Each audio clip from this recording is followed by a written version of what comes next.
Yo! J'ai envie de faire une tier list, mais j'ai pas envie que ça prenne 3 heures. Je vais essayer d'être assez rapide, d'accord? Je l'ai à peu près déjà en tête, donc ça devrait être ok. Avant toute chose, je vais d'abord ajouter un truc en dessous. Add row below, voilà. C'est ça qui m'intéresse. Et je vais l'appeler tout simplement... Hop. Nique ta mère, laisse-moi écrire. Je dodge le match-up. Le match-up, voilà. Et hop, là-dessus, on va directement mettre le fléau, nique ta mère, voilà. Donc, juste un truc. Je mets le fléau ici parce que à chaque fois que je tombe contre le 1v1, j'esquive. Hein. Ça fait 6 mois maintenant que je quitte le match instantanément pour relancer parce que je ne veux pas jouer contre ce perso. Il m'emmerde énormément. Voilà, donc ça va être une tier list 1v1 basée sur du haut level, mais pas du niveau compétitif, les gars. On va pas se mentir non plus. C'est voilà entre du diamant et du grand maître, mais on n'est pas non plus sur les joueurs qui gagnent des tournois, quoi. Et pour la faire, je vais me baser évidemment sur mon opinion, donc il y aura énormément de subjectifs, mais aussi sur les opinions compétitives de manière générale, les tier lists compétitives. Voilà, faut savoir que cette tier list ne prend juste pas en compte quelque chose de très important, le pari flash. À l'exception de si c'est extrêmement simple de réagir à parer à l'animation, comme on va le voir pour la pirate, je ne prends pas en compte le fait de voilà pouvoir parer au niveau du quand tu vois le flash apparaître. Je considère qu'il n'y a pas de flash parce que sinon le jeu devient débile et ça m'intéresse pas. Donc personnage le plus fort du jeu actuellement en 1v1 sans l'ombre d'un doute. Où est-il ce fils de pute? Je ne le vois même pas. Il est là, le Tiandi. Let's go. Je vais dézoomer un peu pour voir tout le monde. Let's go, le Tiandi. Qui est actuellement sans l'ombre d'un doute le perso le plus fort en 1v1, notamment parce que son coup de pied est incroyablement puissant et oppressant, parce que c'est un bash feintable qui est très très dur à punir, qui offre des gros dégâts et qui juste est accessible assez facilement, sans parler du fait que c'est l'un des rares persos qui n'a pas été nerfé du tout par les modifications sur les dodge attack, il a même été buffé. Donc voilà, le perso actuellement depuis son rework est absolument insane. Sa petite pote, pas très loin, la suit également. La Valkyrie, la faute a un bash 400 MS extrêmement versatile, c'est-à-dire que tu peux l'utiliser dans plein de situations différentes, tu peux feinter, GB, etc. Et c'est du 400 MS, donc c'est irréagissable même pour les top players, c'est-à-dire qu'il y en a qui arrivent à peu près à réagir au mouvement, mais ça ne prend pas en compte toutes les options pour faire la Valkyrie. Donc voilà, tu peux pas réagir à l'orange en gros si tu préfères. Et en plus de ça, le vrai problème, c'est surtout que ça fait d'énormes dégâts en fait. Il n'y a pas eu de nerf de ces dégâts. Et le truc, c'est que lorsque le bash il te touche, il met 20 de damage. Donc c'est ultra fucking puissant. Voilà, tout simplement. Donc ça, c'est sans l'ombre d'un doute actuellement les deux persos les plus forts du jeu en 1v1. La Valkyrie, c'est également aussi probablement le perso le plus fort du jeu en 4v4. Quoique maintenant, avec le Zanhu, bon, il y a des modifications qui ont été faites qui font plaisir. Donc voilà, ça, c'est sans l'ombre d'un doute les deux persos que j'aurais même pu mettre en S+ tier, tellement ils sont actuellement ultra forts en 1v1. Donc voilà, troisième perso en S tier, où quelle est la pote? Je la vois même pas, hein, je suis un connard alors que c'est réglé en plus par faction. C'est la chamane. La chamane, tout simplement parce que son buff sur ses attaques en 400 MS, donc les soft feint en bleed, et sur son imbloquable, l'ont globalement rendu extrêmement forte. Alors évidemment, je peux vous mentir que je suis biaisé par le fait que moi, quand je pense à une chamane très forte, je pense à Antonio, qui est l'un des meilleurs joueurs dueliste du jeu, si ce n'est le meilleur joueur dueliste du jeu actuellement. Donc voilà, forcément, c'est pas la chamane de n'importe qui arrive à grimper aussi haut, mais la chamane, c'est ultra fort. Bash 400 MS irréagissable, 400 MS de partout sur ses soft feint en bleed irréagissable. Et en plus de ça... une imbloquable qui maintenant fait réellement peur, auquel c'est beaucoup plus difficile de réagir. Avant, c'était extrêmement simple de réagir à l'animation. Maintenant, ça l'est beaucoup, beaucoup moins. Voilà, donc la chamane qui s'en sort très très bien là-dessus. Le Herzir, malgré tous les nerfs qui s'est pris dans la tête, il va également les rejoindre. Encore une fois, si je le trouve, le voilà. Voilà, le Herzir qui est un perso qui juste, en gros, depuis son rework, pareil, marche extrêmement bien, notamment parce qu'il a des ratios et récompenses qui sont très bons. Les nerfs de dégâts n'ont pas suffi à le sortir du S tier, même s'il est quand même moins fort qu'avant. Voilà, dans l'ensemble, le perso reste tout à fait fonctionnel. Ses imbloquables marchent bien. Sa soft feint de 400 MS vers le haut marche bien. En plus de ça, il a des points de vie, il fait des gros dégâts, il a de l'armure. Voilà, le perso a à peu près tout ce qu'il nous faut pour fonctionner correctement. Ensuite, notre ami, où est-il? Le Shinobi. Shinobi qui, voilà, j'hésitais entre le S et le A, mais je vais quand même le mettre S pour l'instant parce qu'il est quand même pas mal banné en compétitif depuis un bout de temps.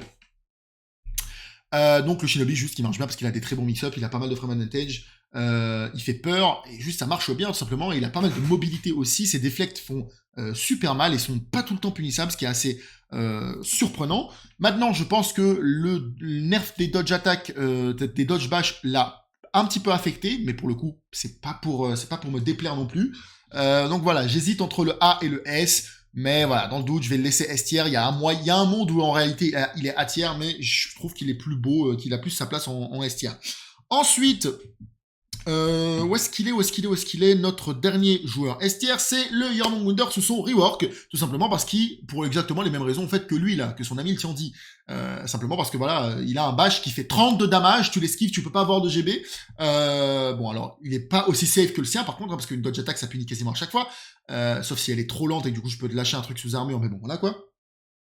Mais juste ça marche extrêmement bien et en plus de ça il a ce truc du si jamais il y a un mur à côté il devient beaucoup plus dangereux alors que il n'y a pas vraiment de raison que ce le soit, donc voilà je pense que le rework du perso est juste arrivé S tier. Personnellement c'est pas, le perso ne me transcende pas, je trouve que le fait de ne pas pouvoir GB lorsque t'esquives son bash, et c'est juste une honte.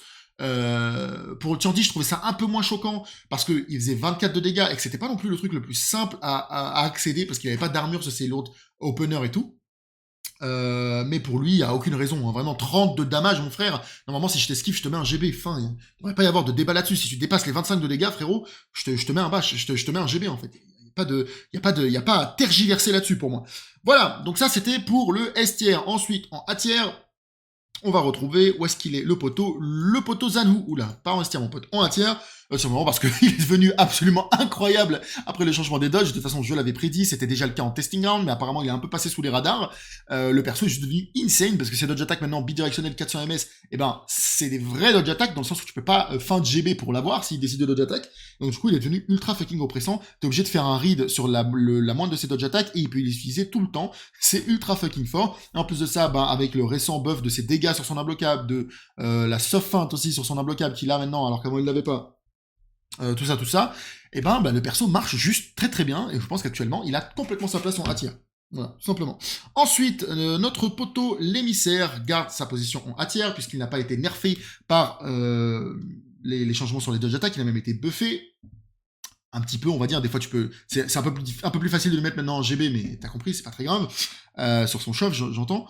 Mais dans l'ensemble, le fait que tout le monde, maintenant, lorsqu'il fait une dodge attack, c'est une parade de light, c'est juste plus un buff pour lui, et vu qu'il était déjà à tiers avant, il est toujours à tiers maintenant. Voilà, c'est un perso assez polarisé, beaucoup plus fort défensivement qu'offensivement, mais il a quand même des finishers oppressifs, et surtout, défensivement, il brille.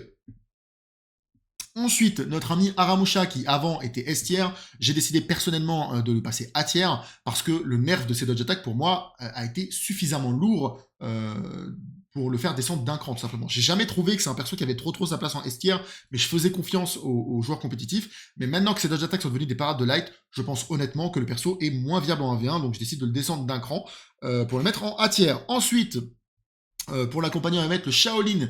Shaolin attire depuis un petit bout de temps maintenant. Je pense pas que les changements sur la dodge attack lui aient fait grand chose. De toute façon, c'est une normalisation, hein, les changements qu'il y a eu sur la dodge attack.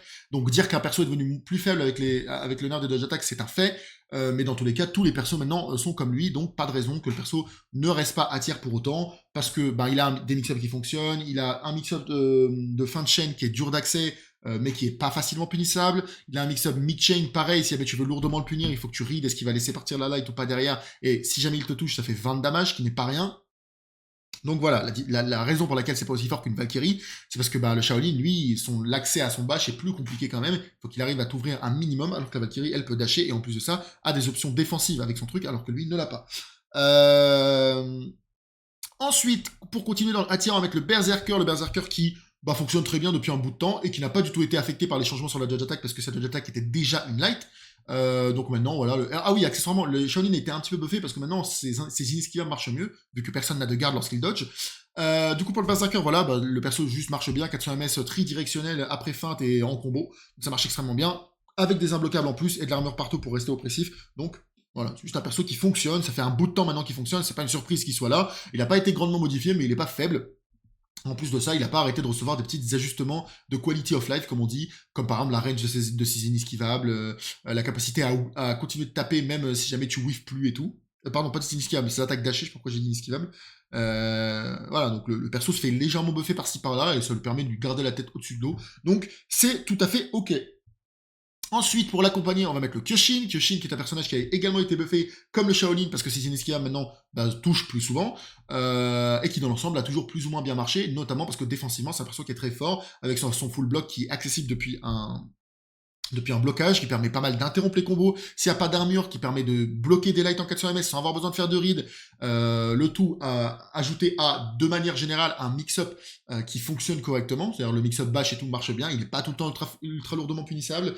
S'il touche avec l'inesquivable, il fait pas mal de damage. Moi, à titre personnel, j'ai jamais trouvé le Kyushin ultra intéressant. Je l'ai pas mal joué en ce moment depuis la sortie de la dernière exécution sur le perso parce que je la trouve incroyable. Donc en vrai, il est complètement jouable.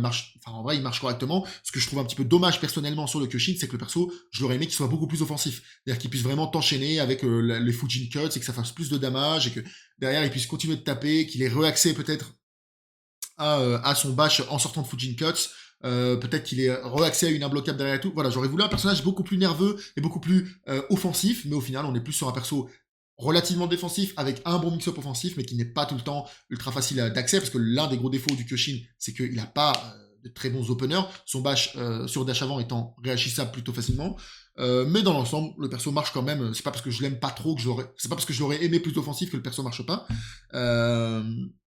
Ensuite, pour l'accompagner, on va lui ramener un petit pote Outlander si je le trouve. Il est là, le Medjay. Medjay tout simplement parce qu'il a un seul outil en 1v1 et qui marche très très bien. C'est son bash en fait, son bash 500 ms sur un bash avant qui sort, il me semble, si je me trompe pas, sur des timings 100 à 500 ms, donc des timings de Conqueror et de BP. Je vais juste aller vérifier pour être sûr que je dis pas n'importe quoi, mais il me semble que c'est bien le cas, vu que en jeu, en tout cas, c'est ce que j'ai l'impression.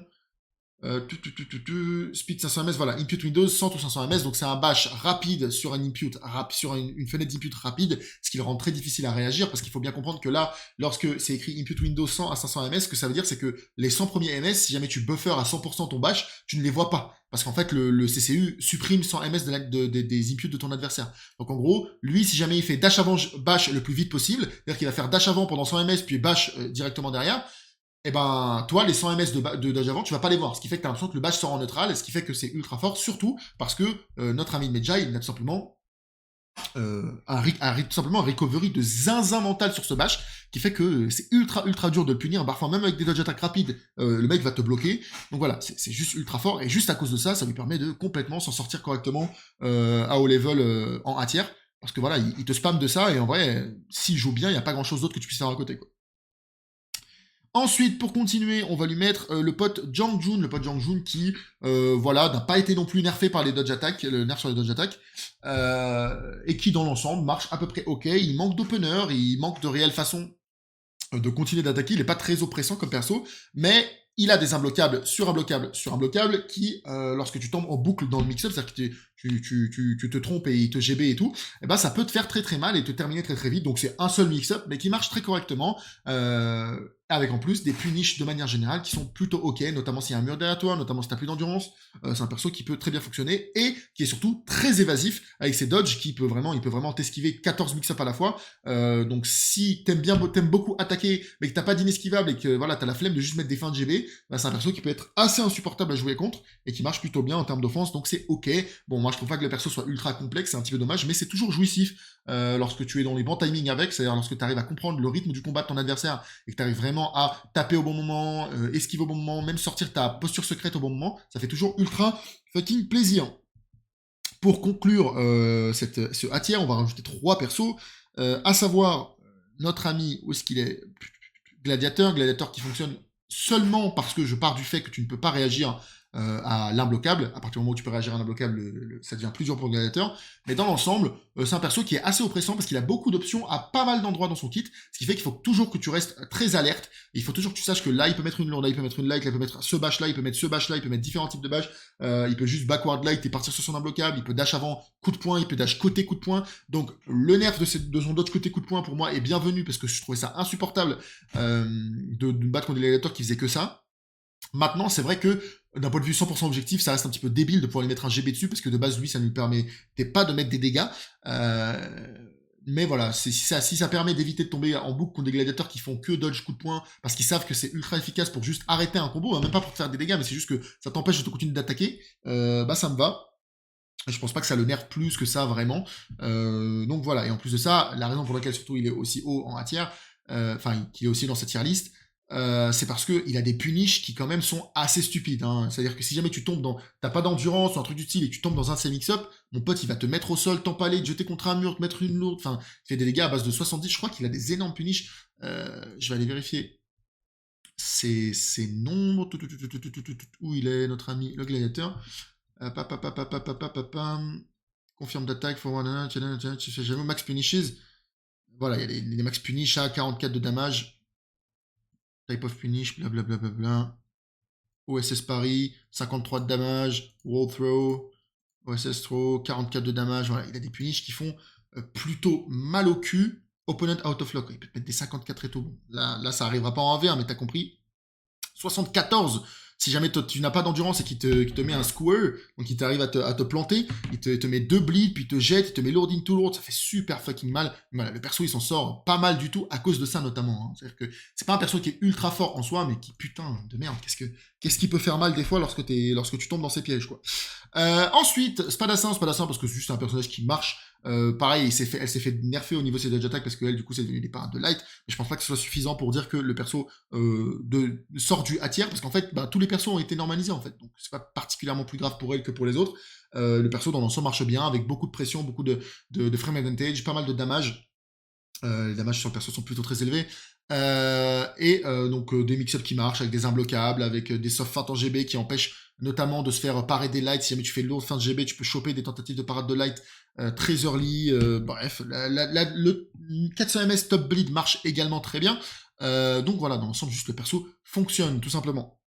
Et enfin, pour conclure cette tier list, je mets la Warmonger qui était bêtière avant, mais que je vais augmenter d'un cran depuis la modification des dodge attack, parce que c'est l'un des rares qui n'a pas été nerfé au niveau des dodge attack, nerfé au niveau de ses dodge attack, pardon, mais surtout depuis son dernier buff sur ses dodge attack, donc le fait que maintenant ses dodge attack esquivent vraiment beaucoup, elle marche ultra bien ces dodge attack en fait. Genre vraiment, t'es obligé de passer ton temps des fois contre certains Warmonger à feinter en GB, parce que la dodge attack esquive tellement que ça permet d'esquiver des mix-up entiers, c'est un truc assez dingue. Et vu qu'en plus de ça, bah, elle a pas été nerfée au niveau des dodge attack puisque ça reste une parade de lourde, ben pour moi, ça me suffit pour lui faire passer du B tier au A tier, tout simplement, lui faire monter un cran.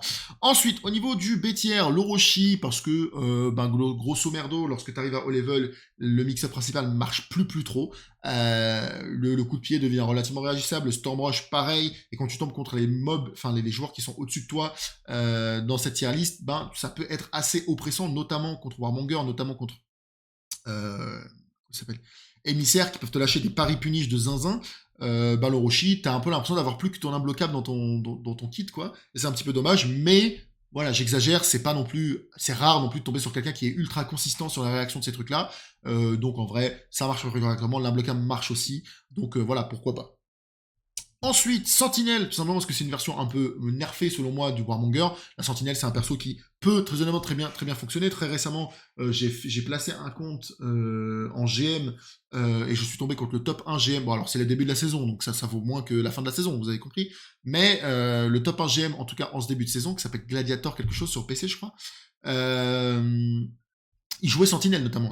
Il a passé son compte top 1 GM avec Sentinelle et mine de rien la Sentinelle, lorsque tu passes ton temps et utilises ton coup d'épaule, ça marche quand même très bien. Mais voilà, je pense que c'est quand même moins fort que la Belliciste juste parce qu'en fait elle a pas les mêmes paris punish qu'elle en fait. La grosse force de la Belliciste en dehors de sa dodge attack qui marche un petit peu mieux que celle de la Sentinelle parce que Sentinelle elle a que le dodge bash quoi. C'est surtout que elle dès qu'elle te part, elle te met contre un mur, elle te met 32 damage. La Sentinelle c'est pas trop ça quoi. Donc voilà, je me suis dit que la mettre dans le même tiers que la Belliciste, alors que la Belliciste fait plus ou moins tout ce qu'elle fait elle en mieux. Le seul truc que la Belliciste a pas, c'est le fait de pouvoir mettre un bash après des lourdes, mais voilà quoi.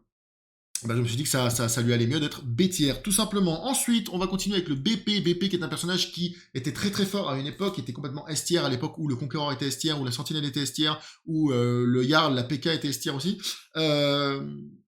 Et en fait, juste tout simplement, il n'a pas particulièrement été modifié, mais le jeu a changé autour de lui, les joueurs sont devenus meilleurs, les personnages sont devenus plus forts, pas mal de changements globalement sur le fonctionnement du jeu, a fait que bah il a un petit peu stagné sans être nul pour autant, parce qu'il a toujours quand même ses outils qui le rendaient très fort, la backward light into bulwark stance, into inesquivable, le bash qui reste relativement irréagissable, bon même si maintenant des joueurs à haut level arrivent à y réagir de manière plutôt consistante, parce qu'ils ont tellement pris l'habitude, mais dans l'ensemble voilà, le perso est resté assez stagnant, ce qui fait que je le vois difficilement être A tier actuellement, mais il s'en sort tout à fait correctement. Ensuite, Griffon surprenamment B tier, j'allais le mettre C tier avant, mais il s'avère qu'en réalité, la modification sur les dodge, une seconde. Excusez-moi, j'ai été un petit peu interrompu. Je disais le Griffon. Pourquoi est-ce que B tier au lieu de C tier? Ben, simplement parce qu'en fait, la modification sur les dodge attaques l'a buffé de manière très indirecte, puisqu'en fait, maintenant que tu n'as plus de garde lorsque tu esquives, la lourde va toucher beaucoup plus souvent. En plus de ça, la fenêtre de dodge attack est devenue plus généreuse pour les siennes. Et donc au final, ben, mine de rien, son mix-up de fin de combo est devenu plus effrayant qu'avant, tout simplement. Et donc du coup, ben, ça marche beaucoup mieux. Voilà, donc j'ai décidé de le passer B tier au lieu de C tier. Juste à cause de ça, parce que ben, je pense que c'est un petit peu un secret buff que les gens vont sous-estimer au début, mais qui en vrai est plutôt pas mal. Itokiri, B tier aussi. Elle, pour le coup, c'est un peu compliqué d'expliquer en fait. En fait, ce qu'il faut comprendre maintenant, c'est que vu que vous n'avez plus de garde lorsque vous esquivez, déjà esquiver pendant qu'elle vous enchaîne, c'est à proscrire complètement. Puisqu'en fait, si elle décide de varier les timings de ses lourdes et que vous êtes dans le mauvais timing et vous esquivez et que vous faites toucher, et que, enfin, comment dire, et qu'elle laisse partir sa lourde, vous risquez de vous faire toucher, alors qu'à une époque, bah, vous aviez une garde qui vous empêchait de vous faire toucher. Maintenant, c'est beaucoup moins le cas. Donc déjà, ça devenu assez fort. Mais surtout, en fait, dans cette tier list, je ne prends pas en compte le fait de pouvoir réagir à beaucoup des animations de l'Itokiri. L'Itokiri à très haut niveau est considéré comme quand même plus faible, notamment parce que les gens arrivent à réagir aux animations des lourdes lorsqu'elles sont relâchées pour savoir quand est-ce que tu ne peux plus feinter. Ils arrivent aussi à réagir à l'animation du premier bash, c'est-à-dire qu'ils voient le pied quitter le sol et du coup ils se rendent compte que, il me semble que c'est toujours le cas. Hein. Ça a peut-être été modifié, mais il me semble que c'est toujours le cas. Bref. Donc c'est un perso qui en réalité serait probablement moins bien classé par les top players, mais moi personnellement, il n'y a pas de raison que je le mette plus bas que ça. Elle a quand même un mix-up qui fonctionne bien, elle a des timings variables sur des lourdes sous armure qui sont franchement relativement safe. En plus de ça, elle a de l'imbloquable aussi, donc ça peut te surprendre, ça peut faire des trucs et tout. Donc franchement, moi je la vois mal descendre en dessous du B tier. Ensuite, Kensei est B tier depuis bah, en gros son rework et le buff qu'il y a eu sur son rework avec un bon mix-up unblockable à la fin, un bon coup de pommeau qui sert plutôt pas mal pour ouvrir ses adversaires, parce que pour le coup c'est vraiment irréagissable. Le seul petit bémol du Kensei, c'est qu'en mid-chain il a pas grand-chose, et surtout que en plus ses finishers ont des recoveries de zinzito, c'est-à-dire que si t'esquives le moindre de ses finishers, t'as quasiment tout le temps un GB, ce qui est un petit peu abusif, et qu'en plus de ça, il a été nerfé par la modification sur les dodge attack. Moi, c'est l'un des persos sur lequel j'étais en mode qu'il aurait fallu conserver une dodge attack lourde, même si en vrai, c'est une dodge attack en 600 ms, hein, donc il n'y a pas de raison qu'elle soit une parade de lourde ou une parade de light, mais je trouve que ça faisait partie de son identité et que dans l'ensemble de son kit, ça permettait notamment d'équilibrer le perso. Mais bon, je vais pas non plus faire comme si ce nerf avait rendu le perso absolument nul à chier, parce que dans l'ensemble, bon, les dodge attack de Kensei, c'est pas un truc non plus que t'allais spammer tout le temps dès que t'étais à haut niveau, sinon t'allais te faire pareil dans tous les cas, quoi. Maintenant, tu vas juste un peu moins encore moins le faire, mais dans l'ensemble, voilà, je trouve que le perso marche à peu près ok, il a des défauts, il n'est pas incroyable, mais tu peux quand même t'en sortir. Ensuite, je vais mettre notre ami le Jarl, tout simplement, qui pourtant n'a pas grand chose. En fait, j'hésite à mettre le Jarl B ou C tiers, mais je me dis, il a quand même un coup de tête qui a un timing 100-500, qui est bon, plus facile à punir quand même hein, qu'un bash de Medjay, mais voilà, je me dis pourquoi pas, il a du frame advantage, il a beaucoup de frame advantage, il a de l'oppression, parce que bah, en plus de ça, c'est lourd, même openers sont sous armure. Il a une esquivable avec une bonne attaque de zone. Il a un full block bon, qui sert pas à grand chose, mais qui peut être utile dans certaines circonstances. Je me dis que le mettre en C tiers, c'est peut-être un petit peu abusif pour le perso. Donc je le mets en B tiers, mais si vous trouvez que le perso est plus faible que ça, parce que c'est vrai que c'est quand même un perso qui est très basique et qui en dehors de son coup de tête n'a pas non plus grand chose. Feel free, hein, feel free. Après, je suis aussi biaisé par le fait que, de manière générale, le Jarl, vu que c'est un perso ultra basique, lorsque tu tombes contre un Jarl à très haut niveau, il est ultra fort. Le mec est ultra chaud sur ses parades, parce qu'en fait, il a que ça. C'est comme à l'époque, les joueurs de Erzir, ou à l'époque, à la sortie du jeu où le Erzir était nul à chier, quand tu tombais contre un joueur de Erzir qui était fort, il était plus fort que la grande majorité des joueurs contre qui tu tombais d'habitude, quoi. C'est vraiment un mec qui te paraît tout sur tout, parce que, bah, il avait pas grand chose dans son kit, donc il était obligé de faire avec, quoi. Et enfin, pour terminer ce bêtière, je vais mettre l'Afira. Afira qui est un perso qui dans l'ensemble fonctionne très bien, qui a été buffé par la modification des dodge attack, notamment à cause de son ni esquivable, même si ses dodge attack à elle ont été nerfés. Et vu que, encore une fois, vu que tout le monde a les mêmes dodge attack maintenant, c'est plus très grave. C'est un perso qui dans l'ensemble, j'ai hésité entre le A tier et le B tier, mais je vais quand même la mettre B tier parce que j'ai pas l'impression qu'elle brille énormément, notamment à cause de c'est son frame advantage qui est parfois un petit peu grincheux, qui est un petit peu particulier dans le sens où bah des fois tu vas le perdre parce que bah, si tu décides de faire un backflip alors que t'as mis une light avant, ça marche pas. Tes astro flip, ils sont un petit peu bizarres et tu peux pas non plus garder l'oppression en permanence. Tu fais pas non plus ultra peur en termes d'opener. C'est-à-dire qu'en vrai, son bash en neutral sur la vidéo dès qu'il a été présenté, on était tous en mode oh putain ça va être méga fort un bash en neutral feintable, mais au final il s'avère que c'est pas non plus utilisable tout le temps, ça coûte beaucoup d'endurance. Finalement, ça fait pas si peur que ça, parce que c'est pas sous armure, c'est pas particulièrement safe et tout. Donc voilà, je sais pas, je me suis dit, le perso, peut-être que sur le papier devrait être A tiers, mais dans la réalité, à cause de la face, peut-être que c'est ma façon de jouer aussi, mais à cause de ses astro flips, de son frame advantage et tout, j'ai jamais trouvé que le perso était incroyable. Et en plus de ça, maintenant qu'ils ont fixé le petit problème qui faisait que des fois le coup de pied était garanti, il touche encore moins qu'avant. Donc ouais, moi je pense que le B tier c'est le meilleur plat. Alors attention, je les mets dans un certain ordre, mais c'est pas nécessairement l'ordre dans lequel je pense qu'ils sont du plus fort au plus faible, hein. Bon, pour le S tier peut-être un peu plus, un truc dans ce style-là, tu vois. Mais pour le reste, voilà, c'est parce que je mets la Fira là que c'est la plus nulle des B tiers, hein. Ça se trouve c'est la plus forte des B tiers, elle est pas loin d'être A tier et tout, mais t'as compris. Voilà, donc ça c'était pour la Fira, et c'était donc ce qui va conclure notre B tiers. Il ne reste maintenant plus que le C et le D tiers pour placer ces personnages-là. Le C tiers c'est assez simple, on va mettre le Centurion, on va mettre le Shugoki, on va mettre la Nuxia, on va mettre l'Highlander. Alors qu'est-ce que c'est le C tier? Donc le S tier c'est les persos qui sont les plus viables, donc les plus optimaux pour réussir à s'en sortir en V1. Le A tier c'est les persos qui sont viables sans être non plus les plus optimaux pour gagner des 1v1. Le B tier, on commence à être sur du moyen fort, dans le sens où tu peux faire des trucs, mais il va quand même falloir que tu sois légèrement au-dessus de ton adversaire si tu veux vraiment pouvoir briller avec ton perso, ou alors qu'il faut que tu aies un match-up favorable. Là, le C tier, on est plus sur des trucs qui sont vraiment pas viables. C'est plus viable, on te déconseille de prendre ce perso-là, parce qu'à la longue, tu vas vraiment avoir du mal, de manière générale, à t'en sortir, surtout à haut niveau. Moi, personnellement, en tout cas, je te le déconseille. Maintenant, ça veut pas dire que c'est impossible, mais ça veut dire qu'il faut globalement être quand même bien meilleur. Par exemple, l'Highlander, moi, c'est un perso que je déteste jouer contre. C'est une bête noire personnelle, j'en ai comme ça dans le jeu. Shugoki pareil, Highlander pareil. Itokiri, je déteste jouer contre aussi. Donc vous avez le droit d'avoir des bêtes noires, et ça se trouve, vous avez vraiment du mal contre certains de ces persos-là. Mais objectivement, faut bien comprendre que pour qu'un Highlander se monte au plus haut niveau du jeu, il faut qu'il soit ultra, ultra, ultra fucking chaud. Et il y a certains match-ups contre lesquels il ne peut rien faire. L'Highlander, c'est un perso qui est ultra polarisé. Et je pense notamment que Highlander versus Tiandi, surtout Tiandi dans son état actuel, tu ne peux pas gagner. Enfin, si tu gagnes, c'est vraiment que le Tiandi est nul à chier, hein. Je vois difficilement comment est-ce que Highlander versus Tiandi, à niveau égal, top level, il n'y a aucun monde où le Chanty ne gagne pas. Donc voilà, c'est des persos qui ont des défauts majeurs qui font que, de manière générale, on te déconseille de les prendre. Donc pour l'Highlander, c'est le fait qu'il soit très polarisé, qu'il n'ait pas réellement de mix-up, pas réellement d'options qui font très peur, qu'il est souvent interruptible, que voilà, il joue pas au même jeu que toi. Donc des fois, ça peut être très frustrant lorsque tu joues contre. C'est pour ça que moi, je déteste jouer contre. Mais quand tu joues l'Highlander, tu te rends assez rapidement compte que il faut comprendre le jeu d'une autre manière pour réussir à jouer le perso, et du coup, c'est très compliqué. Nuxia parce que bah, sa gimmick principale, qui est sa gimmick techniquement la plus forte si elle fonctionnerait, c'est ses trappes. Le problème c'est qu'elle fonctionne pas parce qu'elle est réagissable.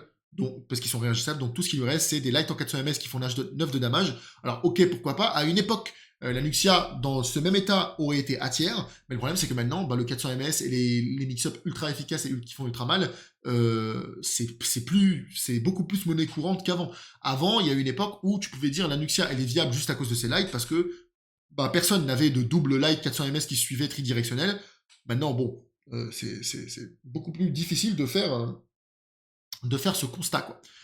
Shugoki qui passe de B tier à C tier depuis la modification pour moi des dodges. Alors attention, je suis extrêmement heureux de la modification des dodge bash. Moi, c'est un truc que je surkiffe parce que putain, qu'est-ce que ça me cassait les couilles de voir des Shugoki dodge coup de tête en permanence. Maintenant, si tu dodge coup de tête, ben je te mets un GB, connard, et on n'en parle plus. Donc maintenant, forcément, les Shugoki dodge coup de tête beaucoup moins. Alors, malgré le fait que moi, à titre personnel, ça me dérange absolument pas, Dieu merci, parce que nique sa mère le Shugoki, je trouve ça ennuyeux à crever. Moins il y en a dans mes games, mieux je me porte. Bah mine de rien, c'était pas un perso qui de base est extrêmement fort, et du coup forcément maintenant avec ce nerf là, il est encore moins fort.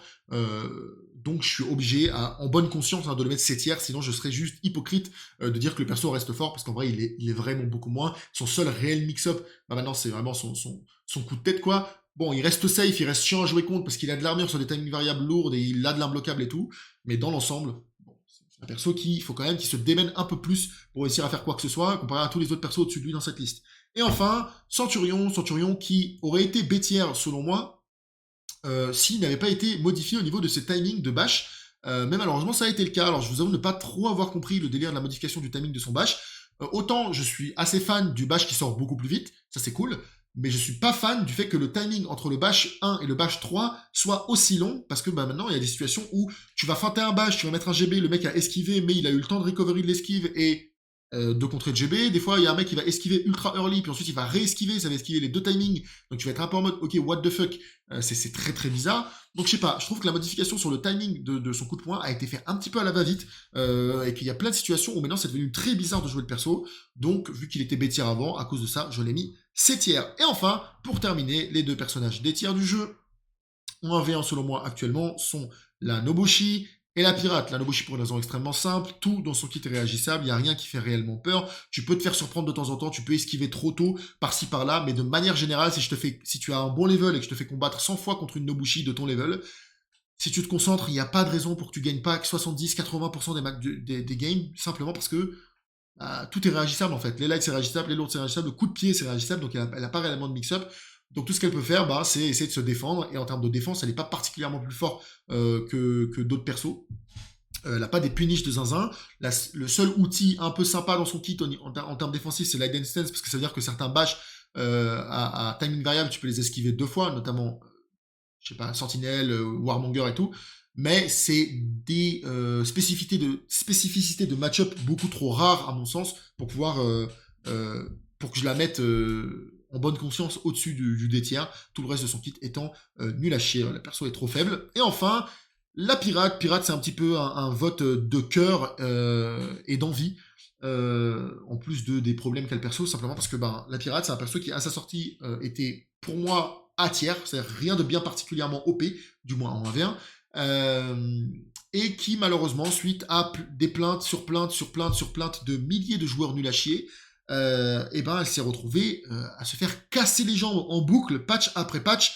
Elle perd des dégâts, elle perd sa soft feint, elle perd des timings, enfin elle perd du frame advantage, elle perd des timings sur le proc de son armure, elle perd 1 milliard de trucs, qui fait qu'au final, ben, ce que je trouvais fun sur le perso a quand même bien disparu, puisqu'en fait maintenant tu dois respecter l'offense de ton adversaire en permanence, et en plus de ça, avec le temps, les joueurs à top level ont développé une facilité déconcertante à réagir à l'imbloquable de la pirate, donc l'empalement, même c'est même plus facile que pour l'empalement du gladiateur, et à cause de tout ça, bah, je pense que le perso, juste actuellement, pue sa mère, en fait. Il fait pas de damage, c'est dur, en fait. Faut que tu te démènes pour réussir à faire quelque chose. Donc, évidemment, si tu joues contre dès lors que le joueur en face de toi est un peu moyen, la pirate, elle est très ok, hein. Je pense que c'est un perso qui vraiment dénote de ouf entre jouer contre des joueurs moyens en matchmaking, en high matchmaking, voilà, classique, c'est des joueurs diamant 3, diamant 4, diamant 5, et jouer vraiment contre le top 10 GM. Parce que vraiment, quand tu te tapes contre un mec du top 10 GM, t'as l'impression de ne rien pouvoir faire. C'est un truc de fou. L'imbloquable ne marche pas. La dash avant heavy imbloquable, pareil, même si jamais il la part pas, de toute façon, tu lui mets 10 de damage, ça pue sa mère. Bon, c'est très très compliqué, je trouve, de jouer la pirate actuellement. Et je suis un petit peu attristé de cette nouvelle, voilà, qui va conclure cette tier list en 1v1. Donc je vous rappelle que c'est une tier list, donc par définition c'est subjectif, même si j'essaie de me baser sur des opinions qui sont censées être plus intéressantes que d'autres, hein. Je me base pas sur des opinions de connards qui sont gold pour faire ma tier list, et normalement je joue pas non plus à un niveau nul à chier, donc je devrais pas dire non plus n'importe quoi, mais malgré tout, ça reste subjectif. Et comme toutes les tier lists, si elles ne s'adressent pas à vous, ce n'est pas grave, les gars. Ça, c'est la réalité dans tous les jeux, peu importe les jeux auxquels vous jouez. Si vous n'avez pas vous n'êtes pas top level, ça sert à rien de vous référer à des tier lists de joueurs top level, parce que très souvent vous ne comprendrez pas pourquoi est-ce que vous trouvez des personnages extrêmement forts, pourquoi est-ce que eux ils les trouvent extrêmement faibles, etc., etc., etc. C'est pas ultra pertinent. Donc voilà, juste un petit rappel, pour pas que ça parte en shitstorm si vous n'êtes pas d'accord avec cette tier list, je vous invite à donner votre avis, il n'y a pas de souci, donnez des commentaires, expliquez pourquoi est-ce que vous pensez que non, parce que tout est débattable, hein. Vous pouvez dire non, mais en vrai, Je trouve que là, t'as été méchant avec le Roshi parce que c'est quand même rare de tomber sur des joueurs qui arrivent à réagir au mix-up et tout et tout. Il y a pas mal de trucs à dire, hein. Tu peux discuter de beaucoup de choses. De manière générale, de toute façon, dans une tier list, les trucs qui sont les moins débattables et les plus sûrs et certains, c'est en général les extrêmes, donc le S tier et le D tier. Mais tout le reste, vous pouvez en débattre très très facilement. Donc, juste, voilà, faites-vous plaisir si vous avez envie de donner votre avis. Expliquez-moi pourquoi est-ce que vous pensez ça et vous pensez ça, etc., etc. Faites votre propre tier list dans votre coin. Euh, mais voilà. En attendant, si jamais cette tier list vous plaît, je vous invite à me le faire savoir. Et vous avez passé tout simplement une bonne soirée. Je sais même pas quand terminer cette vidéo. Qu'est-ce que je te dise?